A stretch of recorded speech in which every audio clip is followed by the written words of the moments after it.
Bon au moins, on aura peut-être quelques surprises par après, parce qu'avec ces 2 premiers épisodes de Vie Acolyte, on a vu à peu près tout ce qui se trouvait dans les bandes annonces.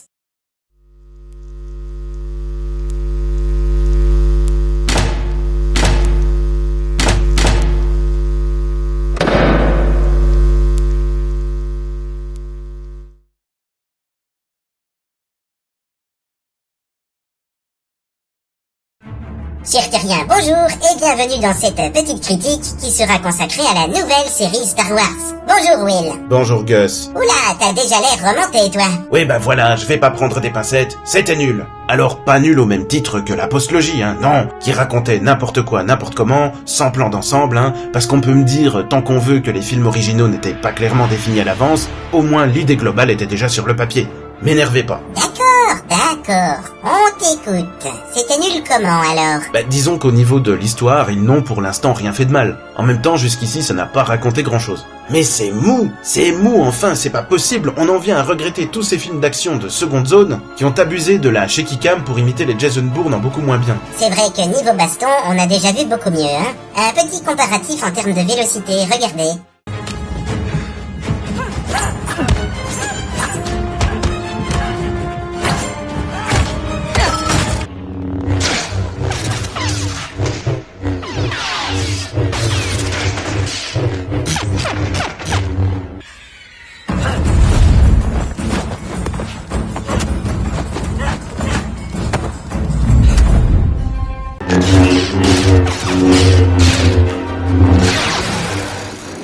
Voilà, on peut critiquer tant qu'on veut la prélogie pour ses combats un peu dansants, et certains de ces combats contiennent des passages ratés, c'est vrai.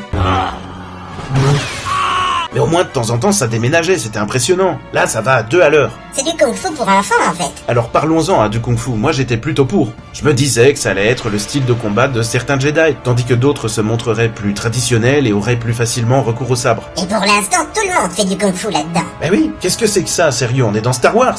J'en ai plein le cul de ton kung-fu. Dans Rogue One, c'était juste le style de Chirrut et c'était très bien. Bon, je t'avoue que s'il y avait que ça qui était un peu borderline, j'aurais pu accepter. Mais en fait, rien ne va dans cette série.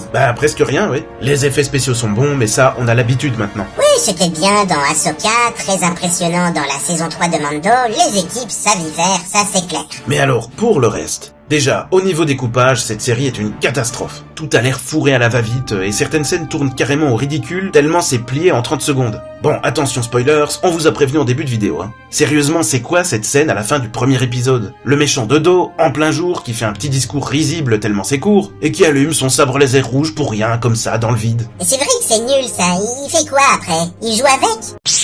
Regarde un peu mon sabre laser comme il va bien dit. Arrête d'y aura plus de pile. Ça n'a aucun sens. C'est juste le genre de plan prévu pour faire une belle image, mais une fois inclus dans un montage, ça rime à rien. Et la fin de l'épisode 2, c'est pas mieux. On attendait de voir le fameux Wookiee Jedi depuis longtemps, et là il apparaît 20 secondes en mode tout grognon pour chasser 2 pillards, et puis alors faut voir comment c'est fait. Oh oui dit, il sort du hors-champ, encore une fois l'effet presque comique, et puis il rentre dans sa hutte en grognant, et là ça coupe. Voilà les gars, l'épisode est fini, on vous avait dit qu'il y avait un Wookiee, et il y en a un, on n'a rien d'autre à dire, à la semaine prochaine, salut. Mais voilà, ça se voit que c'est un show fait, écrit et réalisé par des techniciens qui n'ont aucune idée de la manière de faire monter la tension, d'iconiser les personnages. On aurait dû voir les 2 pillards entrer dans l'épave où le Wookiee habite, stressés après avoir entendu quelques bruits, et là on aurait pu avoir une ombre derrière eux, ou juste entendre le cri, ou voir le personnage leur hurler dessus une première fois, et puis cut. Mais non, là on a juste l'impression qu'il rentre chez lui un peu fâché et qu'il va passer couler un bronze avant de se faire un sandwich.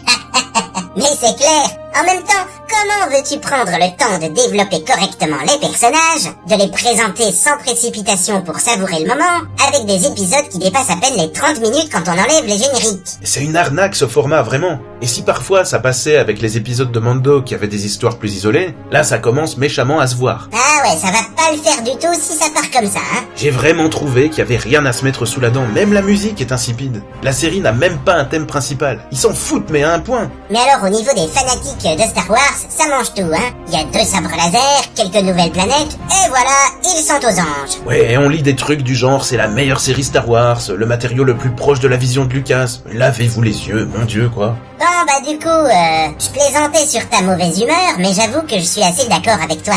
Qu'est-ce que c'est mauvais. Pas un seul instant je n'ai ressenti la moindre excitation, un semblant de puissance. On peut me remontrer 100 fois la bataille d'Endor, ça me rendra toujours aussi dingue. Ou même le début de la menace fantôme, là on voit des Jedi en action, et ça défonce. Les Jedi de vie acolyte, je suis désolé, mais ils ont aucune prestance, aucun style. À la rigueur, je sauve Maître Sol, mais à part ça... Et puis je suis désolé, là pour ne pas agiter le drapeau rouge du wokisme, il faut être aveugle. Là on n'est plus sur une mise en avant des minorités. C'est une chasse au mal blanc de A à Z. Que ce soit parmi les protagonistes, les Jedi en formation, ou même du côté des antagonistes, c'est nada, de la propagande pure et dure. Vraiment, quel vide. Même au niveau du jeu d'acteur, ça laisse à désirer. Notamment l'actrice principale qui, en plus de jouer 2 personnages oubliables, peine à se montrer convaincante à l'écran. En même temps, la pauvre, elle est pas aidée. Et puis, comment veux-tu être convaincant quand on t'explique qu'avec un petit masque noir sur le nez, personne ne va te reconnaître?